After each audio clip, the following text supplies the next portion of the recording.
Good morning everyone. बच्चों, आज हम हिंदी फर्स्ट में लेखन कार्य प्रारंभ करेंगे। तो सबसे पहले आप अपनी कॉपी की पेजिंग कर लीजिए।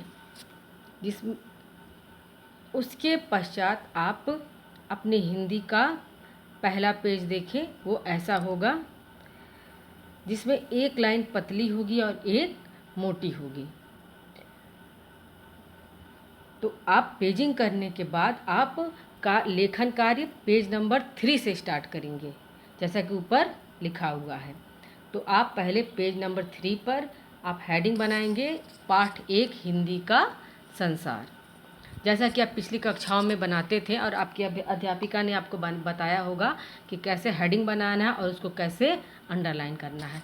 तो आप हेडिंग बनाकर ब्लू पेंसिल से उसको अंडरलाइन कर लीजिए। किसी दूसरे रंग की कलर की पेंसिल से अंडरलाइन नहीं करना है, ओनली ऑन ब्लू कलर। उसके बाद आप एक पतली लाइन छोड़कर, जैसा कि यहाँ उदाहरण के लिए मैंने दिखाया है कि कैसे कितनी लाइन छोड़कर लिखना है। कविता की 8 पंक्तियाँ आपको लिखनी है। 2 मैंने लिख दिया है ऊपर और 6 लाइन आपको लिखनी है, यानी आपको पूरे 8 लाइन की कविता लिखनी है। कविता लिखने के बाद हम कठिन शब्द लिखेंगे। तो कठिन शब्द के लिए भी आप नया पेज यूज करेंगे। सबसे पहले हेडिंग बनाएंगे आप कठिन शब्द और उसको आप अंडरलाइन करेंगे। फिर कठिन शब्द का पहला शब्द है भाषा, दूसरा अक्षर, तीसरा संपन्न, चौथा मुखौटा, पांचवा कथनी, छठा शब्द, सातवां परिंदे, आठवां अंग्रेज, नवां रोटियों और 10वां शब्द है संवेदना। तो जैसा कि मैंने लिखा है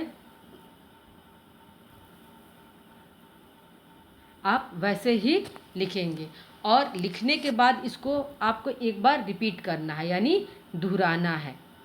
तो आप कठिन शब्द को एक बार लिखकर एक बार और उसको रिपीट यानी दोहरा लेंगे। और कठिन शब्द के बाद हम लिखेंगे शब्दार्थ।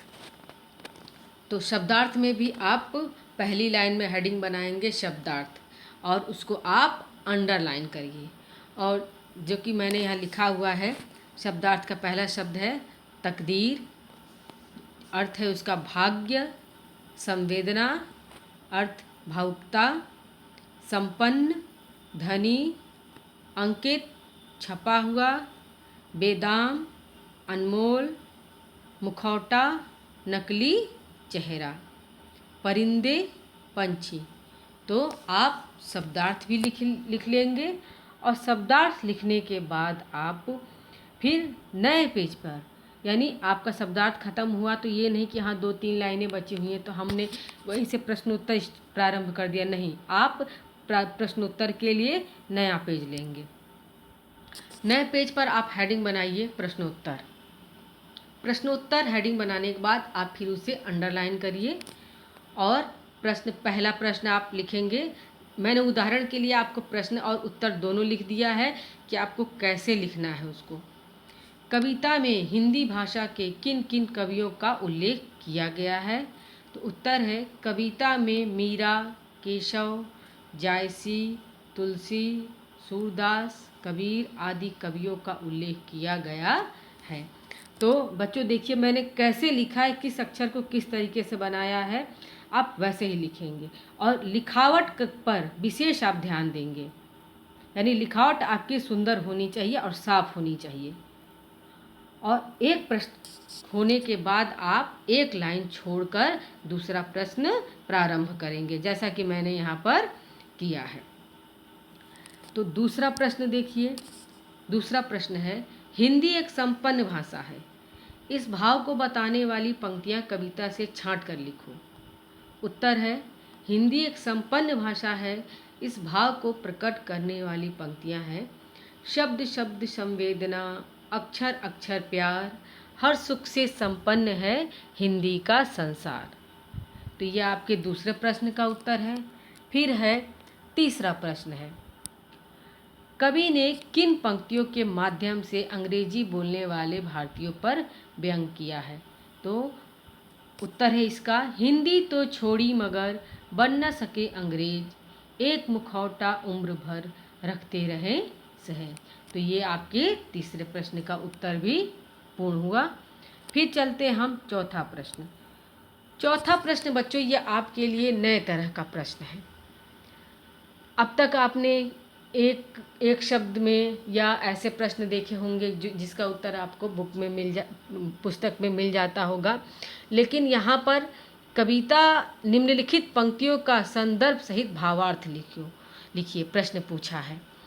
तो भावार्थ संदर्भ उसे कहते हैं जिसमें कविता किस पुस्तक से ली गई है, किस पाठ से ली गई है, उसके कवि कौन हैं और कवि उस कविता में क्या कहना चाहता है, इसके बारे में बताया गया रहता है। तो सबसे पहले देखिए प्रश्न नंबर 4 का पहला है क है। पहली कविता है, इसमें पहली पंक्तियाँ, मीरा केशव जायसी तुलसी सूर कबीर, किस भाषा की है भला हिंदी सी तकदीर। तो आप ये पंक्तियाँ लिखने के बाद एक लाइन छोड़कर फिर हेडिंग डालेंगे संदर्भ, जैसा कि मैंने यहाँ पर डाला हुआ है। आप हेडिंग डालकर उसको अच्छे से अंडरलाइन कर लीजिएगा। फिर है संदर्भ है, प्रस्तुत पंक्ति हमारी पाठ्य पुस्तक सुहानी के पाठ हिंदी का संसार नामक कविता से ली गई है, जिसके कवि जय चक्रवर्ती हैं। तो बच्चों एक चीज़ आप यहाँ देखिएगा कि संदर्भ में मेरी दूसरी पंक्ति में पहला शब्द पड़ा है सुहानी। अगर आपका कोई और शब्द वहाँ पड़ता है तो भी आप उसको प्रारंभ वहीं से करेंगे, यानी आपकी दूसरी जो लाइन की कोई प्रारंभ आपका वहाँ से होगा और तीसरा लाइन आपका जो है जहाँ तक मैंने प्रारंभ किया कोई भी शब्द हो आपका वहीं से प्रारंभ होगा, यानी लिखने का आपका तरीका यही रहेगा। फिर है भावार्थ। प्रस्तुत कविता में कवि ने हिंदी की विशेषताएं बताते हुए कहते हैं कि मीराबाई, केशवदास, जायसी, तुलसीदास, सूरदास और कबीरदास जैसे कवि किसी अन्य भाषा में नहीं हैं। यह तो हिंदी भाषा की तकदीर अच्छी है जो उसे ऐसे कवि मिले हैं जिन्होंने हिंदी को विश्व प्रसिद्ध बना दिया है।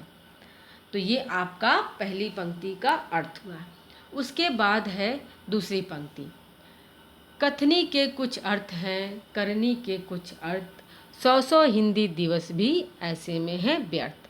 तो बच्चों जैसे पहले पंक्ति लिखा गया है आप दूसरी पंक्ति भी वैसे ही लिखेंगे और उसका संदर्भ वही रहेगा।